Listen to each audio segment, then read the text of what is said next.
Okay, so I want to continue with the composite here. So in the previous video, I brought in my shots and optimized them and set up my color space in Fusion so I can see what I'm working with. That is not obviously what we're going to render. We'll have to still color grade it, but at least gives me an idea of what it will look like in the end. And I did set up these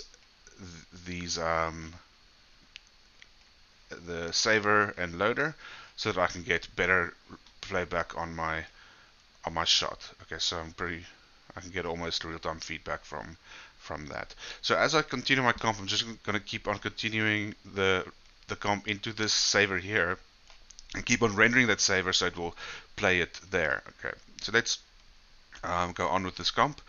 I did next thing I want to do is probably put in a reflection plate. This table is not very reflective, but maybe a little bit, so I'll put a bit of a reflection in there. So all of these things have, actually before I do that, I need to actually, let's match the color first. So I need to color match the robot to my background footage. Okay, so I'm going to add a color corrector. Color corrector.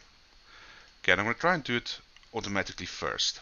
Okay, try and match it with the actual node. This doesn't always work, especially with 3D renders. It works if you shot stuff in similar lighting situations, then it works well. But sometimes you have to actually do it manually. So let's see what the auto color correct gives me. So I'm going to go to the color corrector here, switch my range to switch the colors to histogram, and then where it says keep, I'm going to click on match, and I'm going to, you can see the color corrector 1 match reference. I'm going to drag that into media 1. Is that?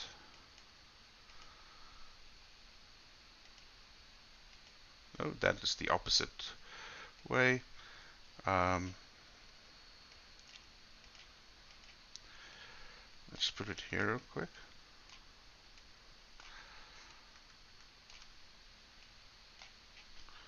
Okay, color match is the green one. Oh wait, sorry, I think I need to do it this way around. I need to drag that into there.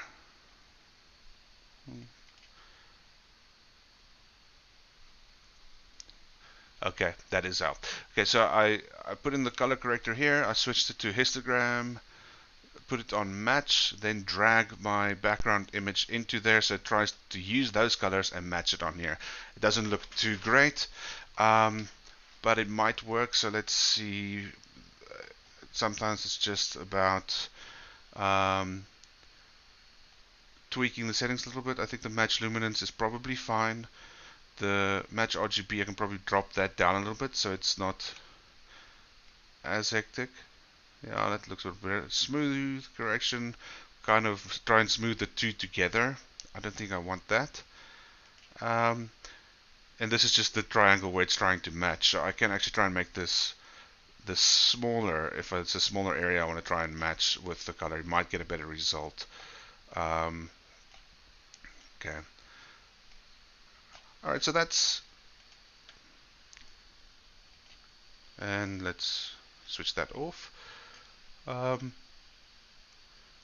That's what we got with the color match. And it's not terrible. I think it actually works. Let's drop that a little bit more. Okay. The other way I usually do it, let's plug that out. And usually what I do is I take a color corrector. Let's make 2 color correctors here. Plug one into my background image and one into my, so usually I go to, then I don't want them on histogram, I want them on colors, both of them. So let's say colors. Actually, I'm going to leave this one on match and just see what happens. Okay, so let's do that. Leave that one there, just so I can compare the two. And let's make another one here. I'll plug that in there. Okay, so what I usually do is I take this color corrector and I drop the saturation on it completely, so it's black and white. Then I take this one and drop it completely, so it's black and white. So I'm looking at only black and white black and white images so I can match the contrast and gain and stuff like that first. So let's see, the contrast is too high on this guy, so let's drop the contrast. Oh, and if that happens, I need to switch it to my merge. Go to the it's not on the merge. Is it on the color corrector? Color corrector,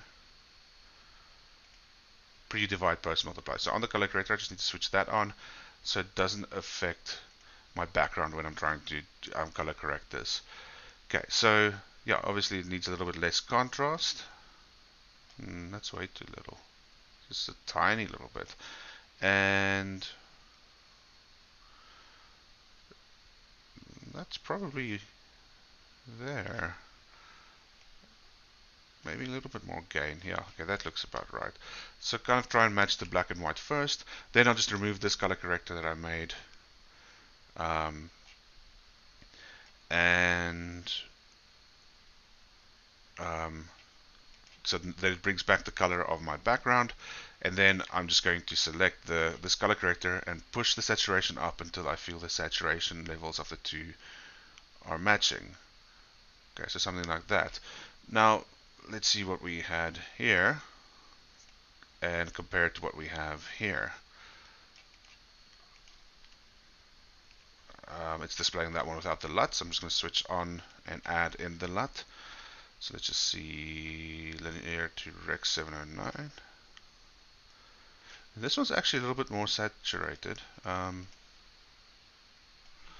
probably haven't, and it's close, and it actually gives me, I think I prefer the reflections on the match. So that, or no, that, or that. So cool. I think the color match, just the auto color match in this case, works fine. Cool. So we've got the color correction in there. Let's add the reflection layer now. So that will need to stay there. Let's put that at the top, the color correction, so that those lines just kind of orientate themselves a bit nicer. Alright, I'm going to copy and paste one of these render layers. I'm going to switch off that so I don't need to see both screens. So I'm going to switch this now to from shadow to reflection. Reflection R, reflection G, reflection B, reflection alpha. Plug that in there so it merges. Okay, and it does do this black and white image, so I need to switch my merge to screen. So instead of normal, let's see what we'll do. Multiply over the screen, so it reflects in there, and I think the reflection is probably too much, so I'm just going to go to that same page, blend it down until I just kind of get a little bit of reflection there. And also the table is quite rough, so let's blur. Just add a blur in there. So shift, drag it into the noodle. Cool. And let's blur it quite a bit. That's too much. There we go. Okay, we'll see what that did. Just a slight reflection on the table there. Okay, what else do we need? I think let's copy and paste whatever goes over the color channel. So that would be ambient occlusion. Select the here. Let's see what else do we have still. Yeah, I do want to still do ambient occlusion. I do want to still do normal. Okay, let's do ambient occlusion. So ambient R, G, AO, B, AO alpha. Let's see what that looks like. Cool. Yeah, we can plug that into the merge of the color. And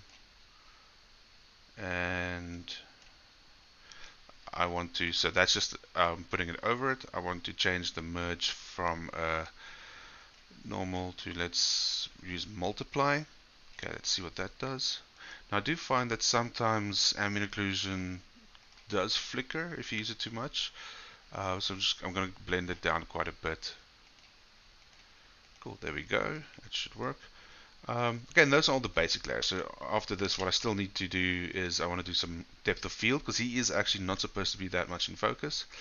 Um, I'd want to do normals. So I just want to enhance the lighting with him with the normals, and then vector blur so that we can actually get um, some motion blur on him because the camera is moving, which will make him blur.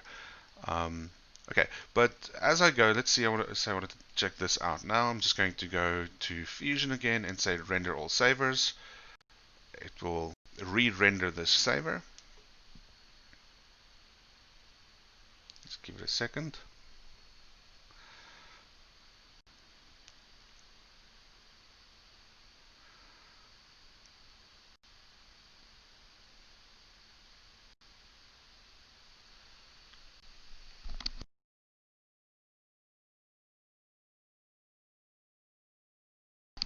Okay, when that saver is done, it rendered 69 frames. Then I can make this side visible.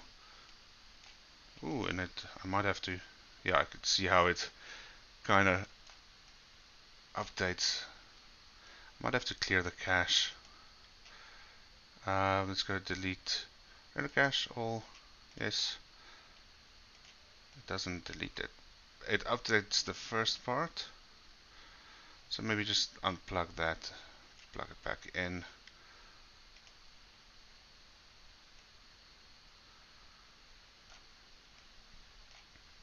Hmm.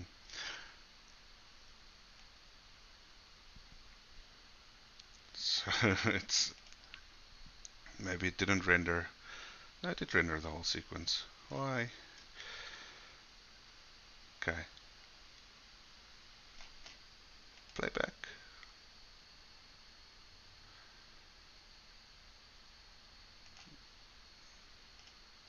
Should update that. I don't know why it hasn't.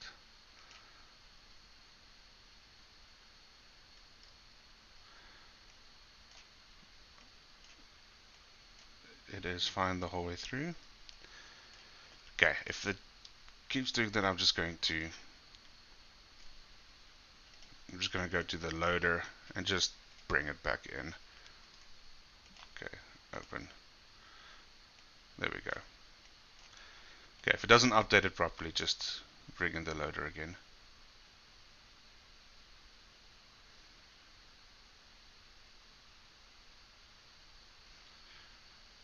Okay, so we're getting semi-decent playback from that now. Cool, so that is our, that's the basic composite for the robot. We'll do a little bit more stuff, start working with a bit more, like I said, depth of field and normals, a little bit of motion blur in the next video.